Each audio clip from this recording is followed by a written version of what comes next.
So I want to play you this clip, which to me perfectly illustrates the Trump presidency and Republicans that are in Congress. And I want you to listen to this very carefully, because here is Donald Trump actually telling the truth. And I can't believe I'm actually saying this. You're supposed to go through Congress when you're the president of the United States when you try to do certain things. Here's Donald Trump describing perfectly what his administration is doing and just going right over Congress. Have a listen to this. That's good. And on the Department of War, how do you plan to do that? It requires an act of Congress to rename the Defense Department to the Department of War? We're just going to do it. I'm sure Congress will go along if we need that. I don't think we even need that, but if we need that, I'm sure Congress will go along. You know, that was the name when we won World War I, we won World War II, we won everything. And just to me seems like just a much more appropriate. The other is defense is too defensive, and we want to be defensive, but we want to be offensive too if we have to be. So it just sounded to me better, really like a better name. Yeah, there you go. Well, forget about Congress. I'm sure they'll agree with us anyway, but let's just go right over Congress. Let's go right over the Supreme Court. And there is no rule of law. I have immunity. I can do whatever the hell I want. He's actually telling the truth there. That's what he's saying. That's the only truthful thing Donald Trump has probably said in years. That is a dictator. That is the definition of a dictator. And then there's the blatant lies. Now, as you know, Donald Trump has gotten into it with Wes Moore on social media time and time again. He's threatened that he's not going to help the restructuring of the bridge there. And he's been threatening Wes Moore, and Wes Moore has been going back at him, saying that you're a draft dodger, so on and so forth. Wes Moore is an extremely intelligent guy, and he will not back down. So here's Donald Trump, and Wes Moore actually laughed about this and retweeted it because it's so ridiculous. Here's Donald Trump making a false claim that Wes Moore said he's the greatest president of his lifetime. Listen to this. And inside of this country, Baltimore is a horrible, horrible deathbed. It's a deathbed. I know Governor Moore said, oh, he wants to take a walk with me. He meant it in a derogatory tone. I said, no, I'm the president of the United States. Clean up your crime and I'll walk with you. But it's tremendous crime. But he was trying to be derogatory. He doesn't have what it takes. But he's trying to be derogatory. And I met him at the Army-Navy game. They said, oh, there's Governor Moore. He'd love to see you. He came over to me. He hugged me, shook my hand. You were there. He said, sir, you're the greatest president of my lifetime. I said, well, it's really nice that you say that. I'd love you to say it publicly, but I don't think you can do that, so it's okay. But no, sir, you're doing a fantastic job. I want to just shake your hand. Thank you very much, Governor. That was it. And then every time I see him on television, he's knocking the hell out of me. So, but that's all right. It's called politics. Yeah, many people are saying, I'm sure that Wes Moore shook your hand and said, you're the greatest president of my lifetime. Yeah, I'm sure that happened. Yeah, I'm sure. Just like Melania Trump sleeps in the same bed as Donald Trump. Yeah, I'm sure that happens too. What a liar. Wes Moore retweeted that and said lots of laughs, and it's just a utter nonsense. See, Wes Moore cares about his communities there in Maryland. He cares about those people. And Donald Trump just cares about how many people coddle his ego. It appears, ladies and gentlemen, as though Donald Trump has been given some new answers to make excuses for this Epstein Files scandal, whatever you'd like to call it, and he continues to do so. And what we are going to do is we are going to play for you some audio from this press conference that took place earlier today. So first, Donald Trump blames the Epstein Files on a hoax. Then he says it's fake news and it's the deep state. And now he's been saying it's planted. Remember when he blamed Barack Obama and Joe Biden? Well, now he's moved on to a few other people. James Comey and Mike Garland. Yes, that's right. Donald Trump is blaming them now for the Epstein Files. Have a listen to this. Mr. President, you have said that you have not been briefed on the Epstein Files, or your name has not appeared in the Epstein Files. But doesn't the AG have to tell you if your name is... Well, I haven't been overly interested in it. You know, it's a hoax that's been built up way beyond proportion. I can say this, those files were run by the worst scum on earth. They were run by Comey. They were run by Garland. They were run by Biden and all of the people that actually ran the government, including the auto pen. Those files were run for 4 years by those people. If they had anything, I assume they would have released it. The whole thing is a hoax. They ran the files. I was running against somebody that ran the files. If they had something, they would have released. Now, they can easily put something in the files that's a phony. Like, as an example, Christopher Steele, a person you know well, happens to be from your country. But Christopher Steele, as an example, wrote a book, a dossier. We call it the fake news dossier. And the whole thing was a fake. The whole thing was a fake. They can put things in the file that are fake. But those files were run by bad, sick people.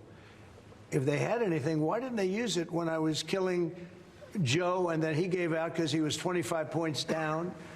And then I got somebody new. Nobody even knew anything about it. She was a horrible vice president. She was a border czar, but she never went to the border. She never once called a border patrol agent to find out how we're doing. But she was the border czar. Her name was Kamala. Nobody knows her last name. It was Harris. But nobody About what a bumbling idiot. What does he talk? He blames Joe Biden. He blames James Comey. He blames Merrick Garland. He blames Barack Obama. He blames it on the deep state. He starts talking about the dossier. What is this guy talking about? As if they just put his name in the Epstein files. It was investigated by Republicans and Democrats, the Federal Bureau of Investigation, lefties and righties. If somebody told them to, like if Joe Biden said, hey, I really don't like this guy, Donald Trump, can you do me a favor? Can you put his name in the Epstein files? I mean, that's really what Donald Trump is saying. It's so absurd, it's ridiculous. But ladies and gentlemen, it gets worse.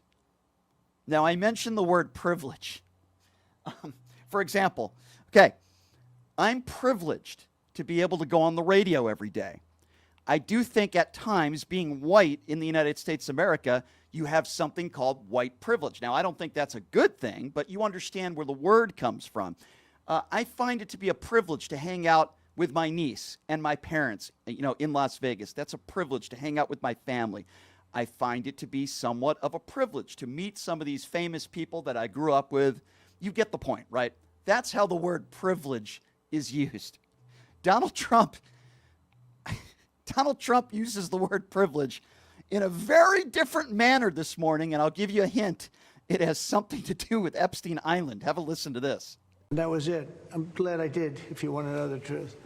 And by the way, I never went to the island, and Bill Clinton went there supposedly 28 times.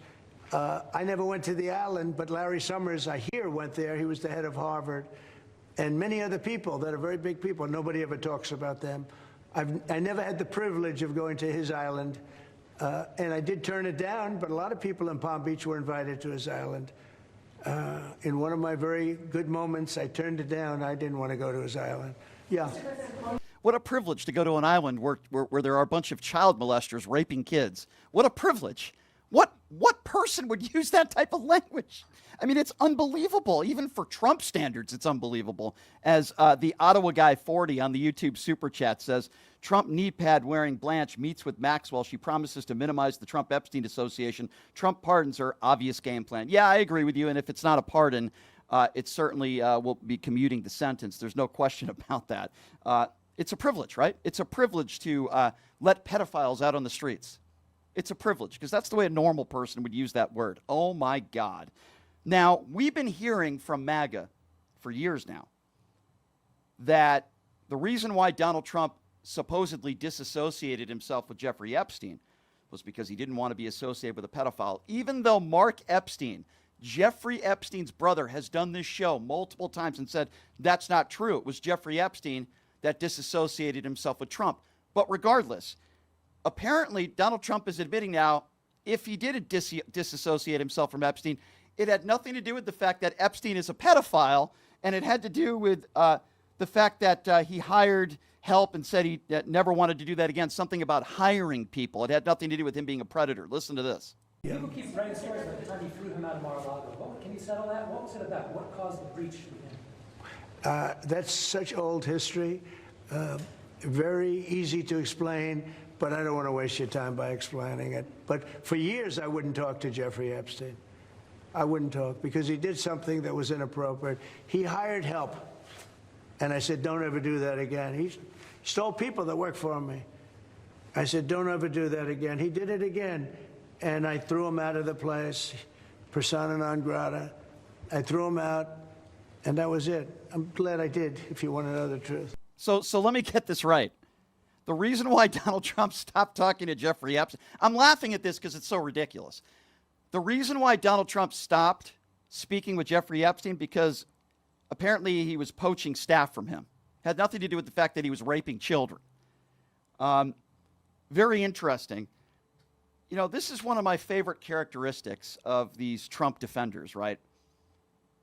They've defended Trump for years, and they've made the case over and over and over again that he cut off Epstein when he found out about the child abuse. And then Donald Trump throws all of them under the bus this morning and says because he stole people who worked for him. I mean, you can't make this stuff up, ladies and gentlemen. It's really unbelievable.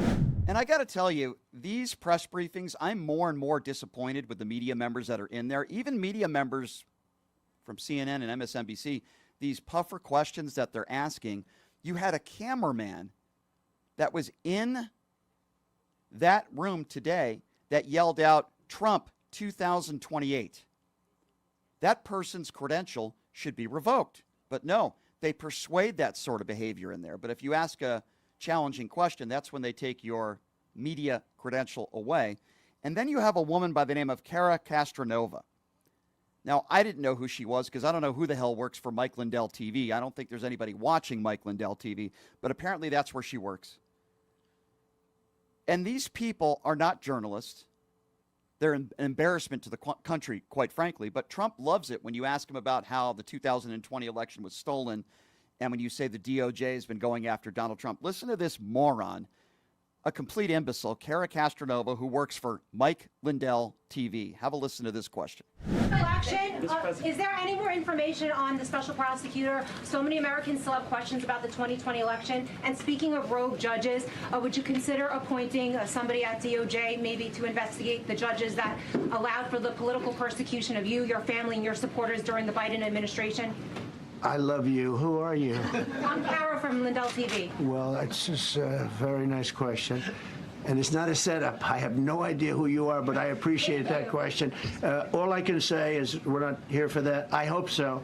I hope they're doing a thing because that election was rigged and stolen, and we can't allow that to happen. You know, a lot of people tell me, sir, you just won the greatest election in the history of our country. You won at numbers that won all 7 swing states, won the popular vote, won everything. Sir, go on with your life. And many people that say that, good people, friends of mine, then you have people that say that same thing, go on with your life, but you have to find out what happened because you can't let that happen again. Yeah, great question, you imbecile. And great answer, you fool. Still lying about the 2020 election and this idiot trying to get her 10 seconds of fame with Mike Lindell TV. Could you? That's even worse than Newsmax, and that's pretty tough to do. I love you. Of course he loves her. He'll probably want to grab her genitals too and brag about it, because you know, any semi-attractive woman, they let you do it. You're a celebrity. He'll brag about sexual assault. What a stupid question, how they let these idiots in there. And the only reason why they do let these morons in there is because they ask questions like that. And Trump loves that stuff. Talk about how the 2020 election was stolen. Talk about, you know, attacking Joe Biden and the Democrats. Talk about the hero that you are and what a great job you're doing.